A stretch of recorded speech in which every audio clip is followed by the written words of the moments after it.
We're so glad you've joined us on the ERLC podcast to explore how the Bible addresses important cultural issues pertaining to life, religious liberty, marriage and family, and human dignity, and how we can walk in wisdom for God's glory and for the flourishing of our neighbors. If you're enjoying this podcast and find it helpful, please leave a review wherever you listen. This will help more people find and benefit from what we're learning together. We are grateful for the time you take to join us for these conversations.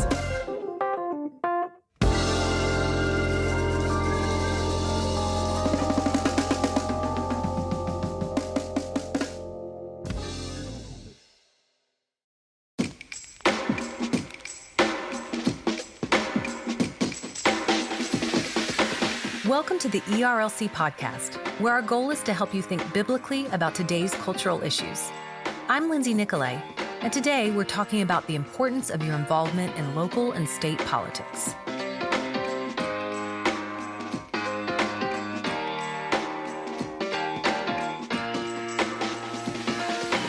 "2024 is a big year for politics. If you ask any person you passed on the street why this is the case, their answer would likely be because of the presidential election, one that, sadly, looks like it will be a contentious repeat of 2020. And they wouldn't be wrong. Federal politics are important. Most Americans don't give much thought to political issues beyond the national level. But this causes us to miss out on the good we can affect at the state and local levels through political engagement. While it might not be as glamorous, popular, or as exciting as a national election, getting involved in the states, cities, and communities in which we live is more important than we might think. On today's episode, you'll hear from Tony Beam, who's the Senior Director of Church and Community Engagement for North Greenville University in South Carolina. He represents South Carolina Baptists at the Statehouse in Columbia as Director of the Office of Public Policy. Dr. Beam is also the host of the podcast, Truth in Politics and Culture with Dr. Tony Beam. You'll also hear from Lane Wakefield, who's a clinical assistant professor of marketing at the Hankamer School of Business at Baylor University. He's also a candidate for the school board in his community.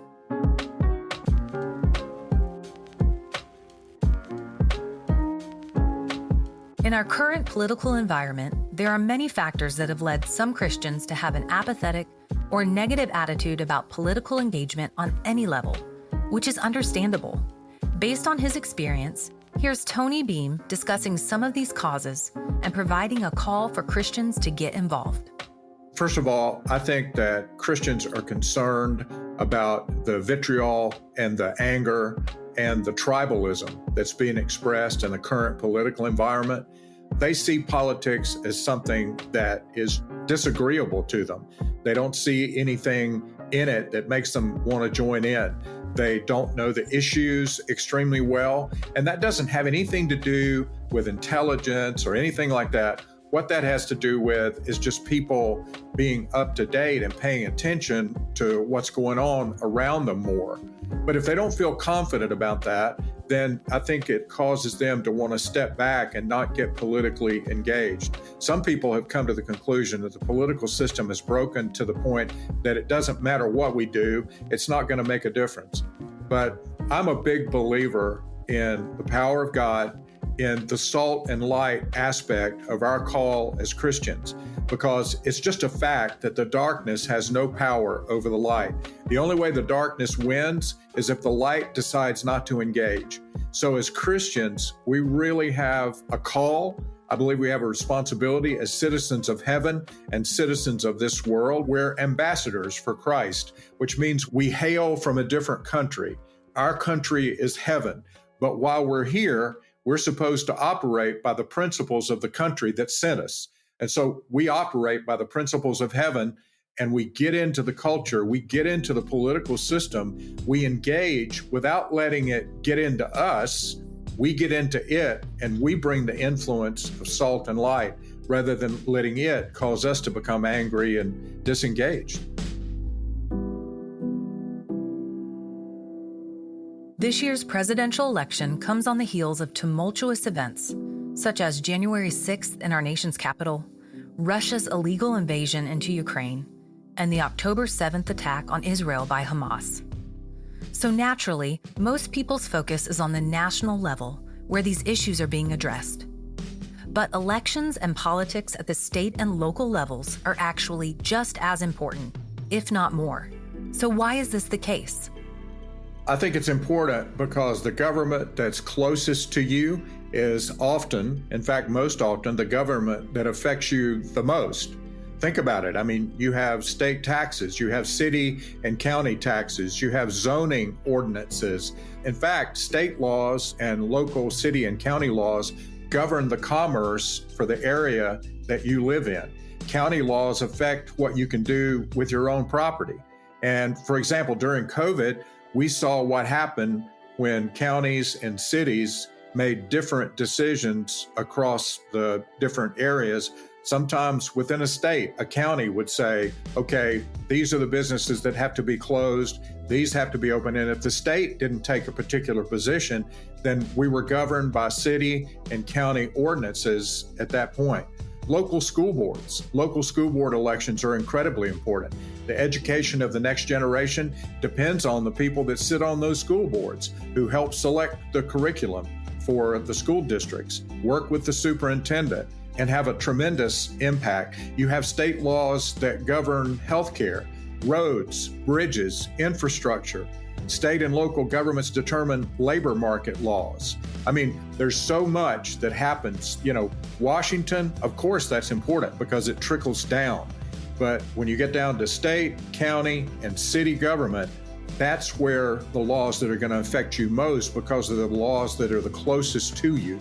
So you need to understand who are your leaders, and you need to understand what is their political philosophy, where are they coming from, and what are the laws that govern where you live, and how do they affect your life every day? Because I guarantee they do.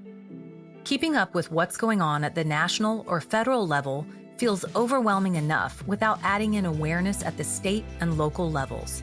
But there are practical things we can do to be better informed. Here's Tony with real steps we can take, regardless of our knowledge or experience. I think the first thing everybody should do is immediately find out who your local representatives are. I'm surprised when I talk to people and I say, contact your state representative. And they'll immediately say, well, I don't know who that is. And I'm like, well, okay, this is a good place to start. Every state has a place where you can go, probably put in your zip code and find out who your state representative is, your congressional representative, your state senators. It'll give you a list of the people that represent you. Might be a little bit harder. You'll probably have to go to your city website or county website to find out who your county councilman is or your city councilman, but know who those people are. Once you know who they are, reach out to them, get to know them, tell them who you are, and find out how they want you to contact them. And then you can stay in touch with them, and then stay in touch with the issues. I think paying attention to newsletters, most county councilmen, city councilmen, and even state reps and senators, they'll send out an email that will tell you what they're tracking and what they're following at the Statehouse. In South Carolina, I put out an email that goes out to people that tells them how legislation that we're tracking is doing in the Statehouse. And then they can respond if they know who their representative or senator is. So local engagement begins with getting to know the people that represent you, and then go to the meetings. I know everybody's calendar is full. You don't have to go to every meeting, but drop in on a county council meeting in your area. Go to a city council meeting. Stop by a school board meeting. And in the end, if you don't like what you see, run for city council, run for county council, run for the state house, run for school board. In fact, since COVID and the school lockdowns, there have been a lot of people that have never been involved in politics before. And all of a sudden, they're concerned about education wherever they happen to be. And so they're getting out and running for school board. And you may say, well, I'm not really qualified to be a public official. Sure you are. If you're a citizen, if you've got concerns, if you are aware of a problem and you want to address it, you've got every right to step into the arena. It doesn't take as much money as people think. I mean, running for a local school board or city council can be a minimal financial investment, but it can be big dividends if you get elected And as a follower of Jesus Christ, you're able to bring some biblical values with you to the debate. And I think that's really important. God may be calling some of you, or will call you in the future, to be salt and light by getting involved in local public service. Perhaps you're feeling a tug to run for local office or to begin attending your local county commission meetings so you can become a more informed citizen. Here's Lane Wakefield with the story of how he decided to take a leap of faith and run for the school board in his Texas community. We were at dinner with my daughter's kindergarten teacher who said I'd run for school board. I was a little surprised and shocked that she thought I would be up for something like that, but considered it. I talked to some other people about what school board is and what that even means and the responsibilities of it. And I had one friend that put it well, who said, if you don't know somebody you can trust that has the same values as you to be on the school board, then you should do it. And so after thinking through all of that, I went for it. There's 3 reasons why I got involved to begin with. So the first reason why is faith. Many candidates steer away from that subject. They don't want to talk about it or explain it, but it's unavoidable because if you don't share what you believe in, I can only assume you believe in yourself and you're the one guiding your decision making. So not telling people that are voting what's guiding or undergirding what you do, that leaves them to guess as to how you're going to make decisions. So voters or just community members are informed about how you make decisions. And if they really understand what Christianity is and what it means, then it's actually a good thing for them. And so if they understand that what my faith means is I'm going to try and treat other people like I would myself, that kids are the most important people around us, those sorts of ideas that are biblical, that aren't maybe the face of Christianity when it comes to politics, I think everybody that I've talked to can get behind that. And then number 2 is I want to be brave, knowing that I want my kids to be brave. And talking about with them is one thing, but having them see their dad go for something and potentially lose, and having them watch me through that and put signs out and knock on doors and do the things that they actually find really fun, they're becoming more brave themselves. So try to be that example for what I want them to be.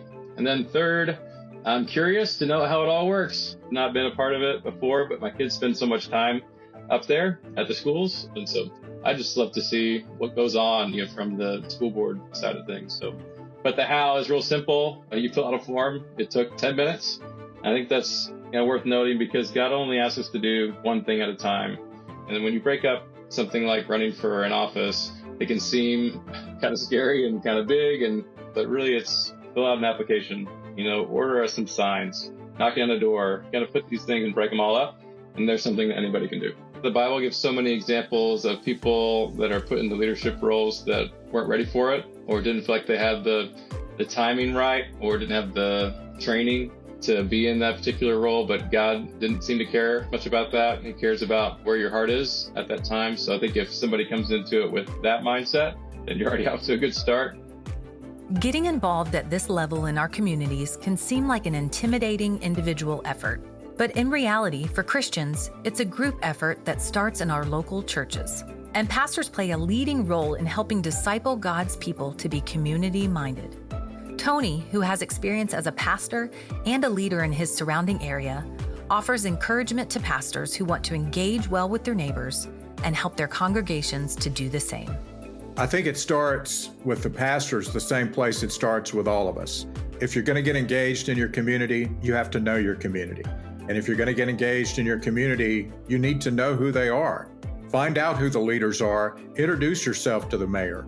Maybe have an event at your church where you have a lunch or something like that, or a breakfast, and you invite community leaders to come in, and there's no strings attached. They just come in to see the church, get to know you, invite your leadership team to come and have a meal with them, and begin to understand what the needs of the community are. And once you understand the needs as a pastor, then you can lean in with some of the other civic leaders and begin to try to make a difference in your community. I'm a member of the Rotary Club, and I've got friends of mine that are in the Lions Club. I think it's a good idea for pastors to get involved in civic groups, because through those civic organizations, they find out about needs in the community that are being addressed maybe by the civic groups that the church needs to lean into. And I would encourage pastors to encourage their church members to get involved, to think about running for office. If there's a school board opening, maybe somebody from the church that's got some education experience and would be good to run for the school board. It's by paying attention, knowing the people that are engaged in leadership, having a good relationship with them, and then just asking the question. When I was pastor, I went to the mayor and I said, what can we do as a church to help the town? We want to get engaged and involved. We got involved in volunteer programs. There were different things that the mayor came up with that the church could do to help the community be better. And anytime we can get into a relationship like that with community leadership, it gives us witness opportunities. It gives us the ability to be a witness by the things that we do, the projects that we take on, how we approach it. I think all those things are important. And the final thing I would say is, pastors, don't be afraid to preach and teach about the so-called moral issues, because the moral issues, they may be political issues today, but they were moral issues and biblical issues long before they migrated over into the realm of politics. And so I'm not suggesting that you turn your pulpit into a political soapbox. I'm simply saying that if there are issues in your community that the Bible addresses, find a way to be bold in the way that you preach about those things, but sprinkle your preaching with grace always, and come from a platform of loving the community and wanting the community and the state and the area in which you live to be better. And you know that it will be if biblical principles are rightly applied. And that's the church's role. That's the church's job. We're not just to see people come to know Jesus. That is extremely important. Please don't misunderstand. Evangelism has got to be number one. But Jesus said, go make disciples. And disciples are more than converts. Disciples are people who are engaged where they live in making a difference, in shaping the culture that they live to make it more resemble what a biblical approach to life would look like. And that's good for human flourishing. My foundational principle in community engagement is salt and light. And I'm just reminded that Jesus didn't call us to be salt and light.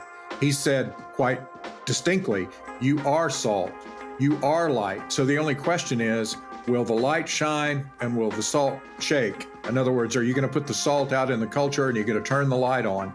The way we do that is through cultural engagement, by getting to know our leaders and being engaged and involved in making a difference where God plants us. In Matthew 5, Jesus said, "You are the light of the world. A city set on a hill cannot be hidden. Nor do people light a lamp and put it under a basket, but on a stand, and it gives light to all in the house. In the same way, let your light shine before others, so that they may see your good works and give glory to your Father who is in heaven."